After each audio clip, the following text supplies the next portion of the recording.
Alors ce Dune, une claque cosmique?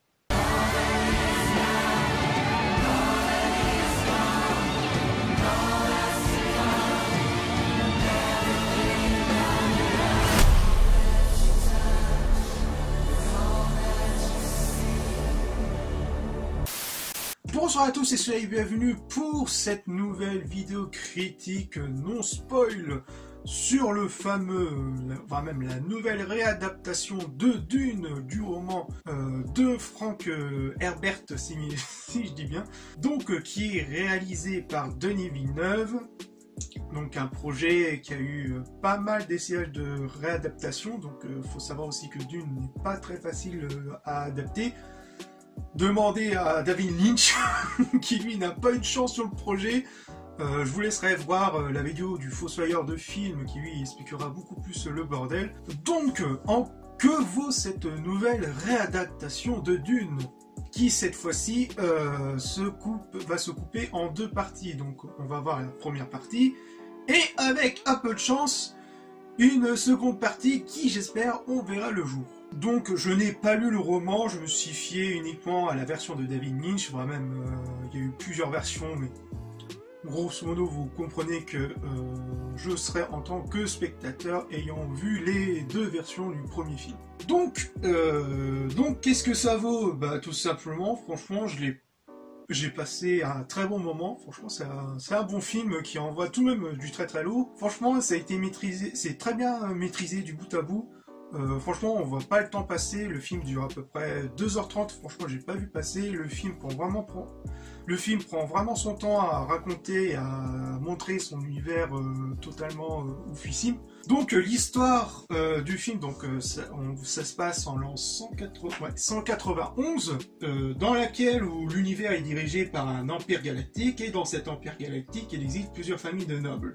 On va se concentrer sur la famille d'Atreides, qui auront pour mission par l'empereur de récupérer une certaine épice bien particulière et unique en son genre, qui se trouve uniquement sur une seule planète dans tout l'univers, appelée Arkéis, sous le nom de Dune. Voilà, grosso modo, c'est ça l'histoire. Croyez-moi, c'est encore un peu plus poussé, un peu plus détaillé, sans trop spoiler. Comme je l'ai dit, il réussit très bien à être mieux que celui des versions, même la version de David Lynch et l'autre version par les producteurs, etc. Parce que, comme je l'ai dit, ça arrive de façon assez naturelle et on comprend très vite à travers les dialogues qui sont assez simples et qui sont bourrés de détails. Franchement, niveau réalisation, c'est magnifique, hein. Franchement, Denis Villeneuve, franchement, il se lâche à fond. C'est magnifique, c'est un architecte. C'est droit, c'est lean, c'est clean, franchement c'est magnifique, hein. Surtout la photographie, je sais plus comment il s'appelle son chef de la photographie, mais au top, aux petits oignons. Et qui est accompagné d'une magnifique BO composée par Hans Zimmer qui fait vraiment du bien. Oh, un vrai délice pour les oreilles, franchement, qui accompagne parfaitement l'action. Franchement, j'ai rien d'autre à dire, c'est totalement magnifique. En termes des personnages, pour moi, sont très très bien écrits, on s'attache vraiment à certains personnages. On va dire que c'est rien. Mais après le reste, concernant les autres personnages, sont assez bien écrits, très bien respectés, et très très bien interprétés, notamment mention honorable à Oscar Isaac, franchement, au top. Et même cas pour Batista, bon après découper des têtes et faire des Batista bombes, franchement je ne demande pas plus, c'est magnifique. Que ce soit au niveau des décors, des effets spéciaux, franchement rien à dire, c'est propre, c'est nickel, c'est magnifique.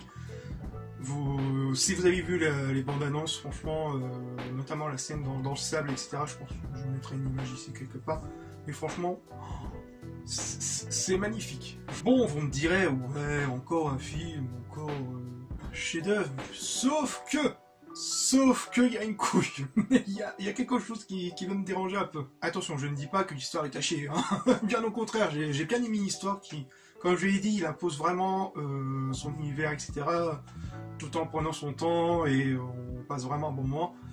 Sauf que pour moi, c'est au niveau de la construction et du risque que Denis Villeneuve a fait. Parce que faut savoir, c'est que si le film ne fait pas un succès, eh ben on n'aura pas droit à une suite. Ce qui dérange un peu. J'espère au moins qu'il fera vraiment un score, on va dire, assez honorable pour qu'on ait en droit vraiment à une suite. Après, on sait très bien les raisons qui vont vraiment diminuer l'accès au film, donc comme le coronavirus, le pass sanitaire, etc. Donc, est-ce que c'est une claque cosmique? Je dirais une semi-claque cosmique qui fait assez bien le café, mais qui manque la deuxième partie qui, j'espère, verra le jour, ou bien ça sera un projet déjà mort-né. Bref, je vous laisse et on se retrouve pour de futures vidéos. Peace!